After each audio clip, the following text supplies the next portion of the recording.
Welcome to Podnutz Daily for June 25th, 2008. Want to start off by talking about Skype real quick. I got a Skype number, and if anybody joined the chat room about 20 minutes ago, I posted it. And then Skype sent me a message saying they canceled my order and didn't give me a real good explanation. So I'm kind of flustered and mad about that because I wanted to have a phone number for today. But I'll see what's going on with Skype and maybe have it tomorrow. Anyway, they're jerks today. Here we go. Computers. Start off light. Let's start off light here. I did a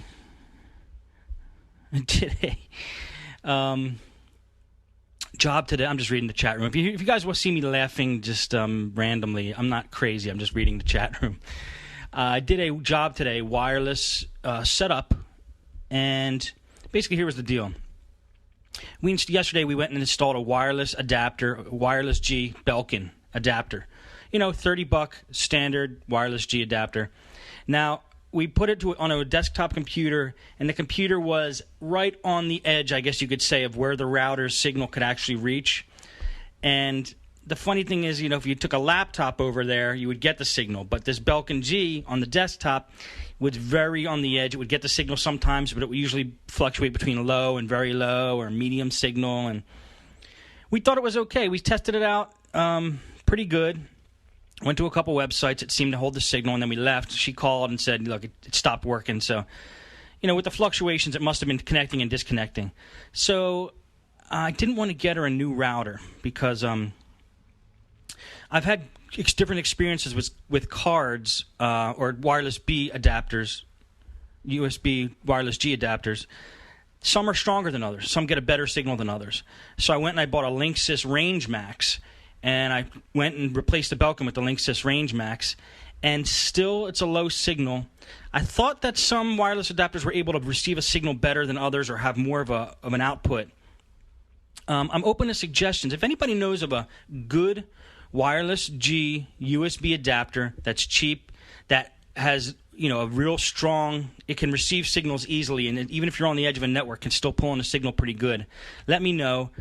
Otherwise, I'm going to just probably end up replacing her router in the long run. But the Linksys Range Max, it's too expensive. It's like $70 for that thing. And you really need the router to go with it if you really want to get the full range and speed of the connection. But I just thought because it was a Range Max, maybe I'd get a little better range out of it. And it's barely better, but I'm still looking for the perfect USB wireless G setup for a desktop. Laptop's a different story, but I want like a wireless external G USB adapter. If anybody knows of a good one that they've been using, you know, call in today with it, or I'll read the chat room after the show and I'll check that out. Okay, did a job halfway done today. Guy brought in a computer. Now, me and Mike just did a episode of Podnutz about backups, and it's funny. We had about 3 people come in today, all needing backups. Or mentioning that they don't back up their things and maybe was interested in an external hard drive or something like that. Well, one guy brought his computer in, worried that because his hard drive crashed, and he has about 3,000 pictures on there that he has not backed up. Now, the error he was getting when he brought it in, because he doesn't know if his hard drive's actually failed or not, he just knows the error that he's getting. Windows doesn't start, and it's giving him the error that I've been getting a lot lately about Windows can't start because it's looking for the hal.dll, I call it hal.dll file, and it's either corrupted or Windows can't find it, one or the other. So usually we do a fix for that, and it fixes and handles the operating system. But in this case, because I wanted to handle the matter delicately, first thing I wanted to do was get his pictures off the hard drive. If there was any chance that this hard drive was bad, I just wanted to get his pictures off, put them onto an external spot. So we actually bought him an external hard drive.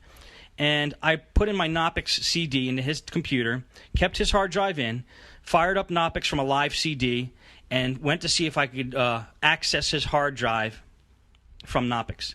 Usually, Knoppix does a great job of that.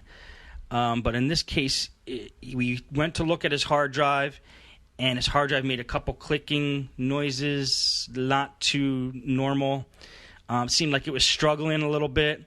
And finally, after about 2 minutes of waiting, all of his folders came up on the screen.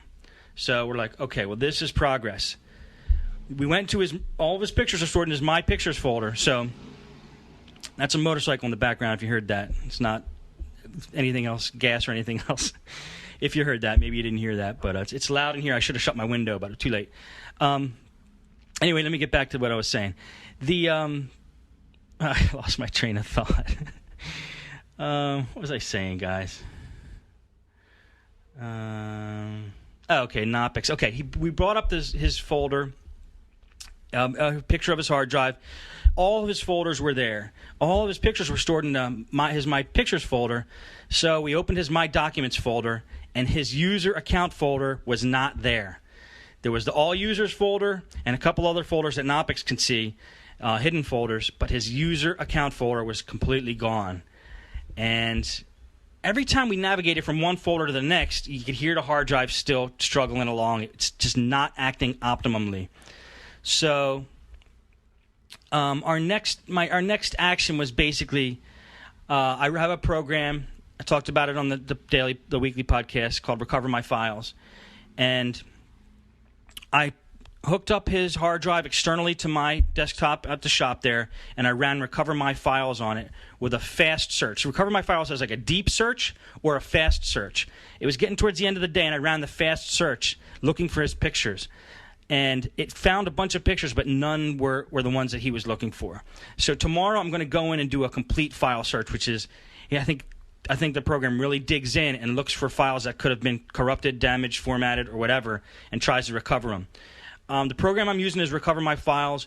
I need to get this guy's pictures back, so if anybody knows of a program that they've used with success for data recovery that they'll recommend, not PC Inspector, I'm using Recover My Files, but any other program, call me in today with it, or put it in the chat or the forums and let me know. This is almost like a call asking you guys for help episode today, because I have a couple situations here that I've handled in the past, but some of the things I'm doing today aren't working. So if you guys want to help me out, data recovery program, and also I want to know your favorite wireless G or wireless card, external card for a desktop. Okay, last thing I want to talk about is I tried to get Podnutz TV up and running, and that's basically just a webcam in my shop. So, Justin, I don't know if you guys know the history behind Justin.tv. Justin was just a regular guy, maybe last year sometime. He strapped a webcam to his head and a microphone, and he just kept it on 24 hours a day and broadcasted his life, basically. And it became pretty popular. I mean, this guy did everything with the camera on. In certain situations,